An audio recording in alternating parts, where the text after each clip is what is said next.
Hey guys, J-Man here. We're going to be talking about some Fantastic Four. So I already did a Fantastic Four classic talk. So now we're going to do Fantastic Four modern. So these are the two things I might flip. I'll do like a classic Fantastic Four, maybe one of the newer ones. So Fantastic Four. This is the newest series that's come out. Dan Slott, I think, is the writer for this one. Yes, he is. It says right there. I can read, can't I? Starts off with a Steve Ditko.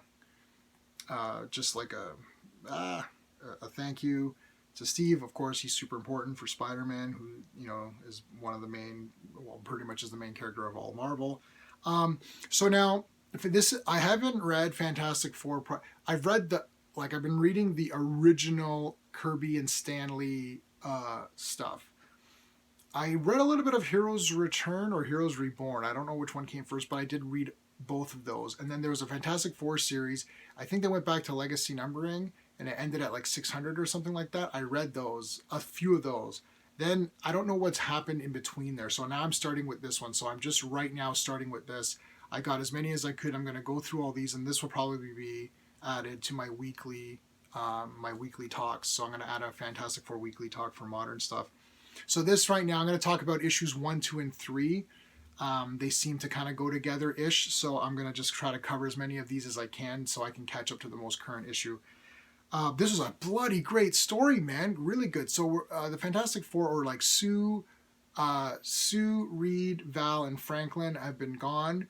Ben and Johnny have been coping with things without them. Ben's with Alicia. He's very happy. They're going to get married, that kind of thing. But at the end of this first issue, I'm just going to go through it really quick. It's just a lot of stuff, just them trying to just do their daily lives, not being the Fantastic Four anymore. Really nice stuff. I'm not going to go through all of it. It's well written and the good characterizations, that kind of a thing. And then we get to basically the end where we see that there is a giant Fantastic Four symbol in the sky, which it's literally the Earth can see the four. So we don't know what the heck that's all about. We cut to Latveria, and Doctor Doom is back. I don't know where he was. If somebody wants to give me a quick fill in on what the hell's been happening, like to the Fantastic Four recently, let me know. Doom is back, and he looks kind of like Captain America from Earth X. Oops, I just hit something. I don't know what I hit there. There you go.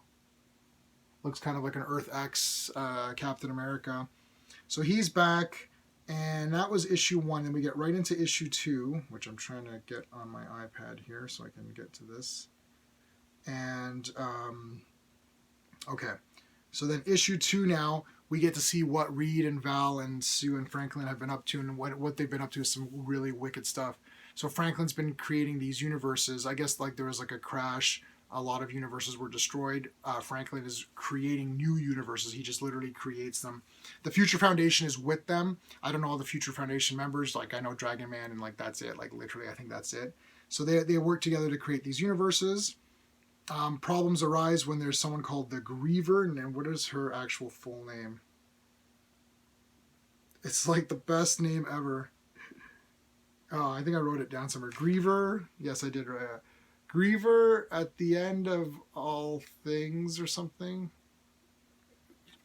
Some weird name like that. Anyway, so she's a pretty cool character. She's new as far as I know, so if she's not a new character, let me know. Maybe I've missed something. I don't know Fantastic Four that well. But she's going around destroying all the universes that Franklin's created. His power is diminishing, so there's a problem there. And it's just awesome because like she gets Reed and she's like, oh, I'm gonna destroy everything, and Reed is like, well, you know what, if I had the Fantastic Four here, you'd be going down. And she's like, oh yeah, whatever, we'll see. So she allows him to teleport the Fantastic Four remaining members, and what she doesn't realize is that he literally teleports anyone who's ever been a member of the Fantastic Four. So like Medusa's in here, Crystal, my girl Crystal, is in here. Herbie is in here, for Christ's sakes. Like Spider-Man's in there. Wolverine is in there. Ghost Rider. Iceman. He was like, apparently Iceman. There's some great stuff with Johnny and Iceman because Johnny's like, yo, you weren't a Fantastic Four member. And Iceman's like, yes, I was in that one adventure. Which is great. Just so great. There's some good stuff with Valeria in this storyline as well, because she kind of has a little bit of a crush on one of the characters in a universe that Franklin has created, and he looks kind of like a Namor guy. He's all red, though he's got the pointy ears, and she kind of acts silly around him, or she dumbs herself down to because he doesn't really know as much as she does, and she's super brilliant. And Reed is like, I don't like the way you act in front of him. Like, don't dumb yourself down. I thought that was really nicely done as a good little message, and that was kind of cool. So the next whole part is like issue 3 is basically like a brawl fest, like every single person's fighting. The way Reed outsmarts the Griever is genius, because like she has like her technology, but she can't actually build anything. All she does is destroy. So Reed is like, well, he breaks the teleportation device, and he's like, I'm just going to break your ship, and you're stuck here forever, and you won't be able to destroy any worlds except for this one. Then you'll destroy yourself. So he just beats her by realizing that he can't physically beat her, but he has to use his brain to outwit her, which I love when they do stuff like that. It's so cool. And he's able to defeat her that way. She basically takes off, and then he's left with every Fantastic Four character or member, and they just rebuild the teleportation device, and we're good. And that's kind of the end of that story. This was a great introductory story for me, because I just was really into it, and I loved how they set up all the characters, how they talked about everything.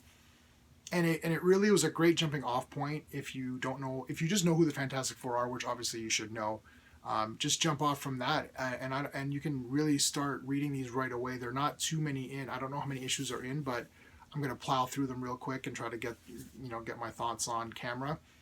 But yeah, I'm loving this series so far, big time. Like really good. I don't know, maybe it becomes bad later. I'm not really seeing too much talk about this, but I don't know if something happens and it dips. Let me know. Maybe you can give me a warning ahead of time. But so far, I'm really liking this a lot. I'm definitely gonna plow through the next. I already read the next couple, and it's really good. So yeah, really excited about this Fantastic Four stuff. Let me know if you're into the Fantastic Four. Let me know if you can fill me in on what's happened in more recent history. But very excited about doing these Fantastic Four talks. So yeah, look forward to seeing you again soon. Okay, thanks guys. Until next time.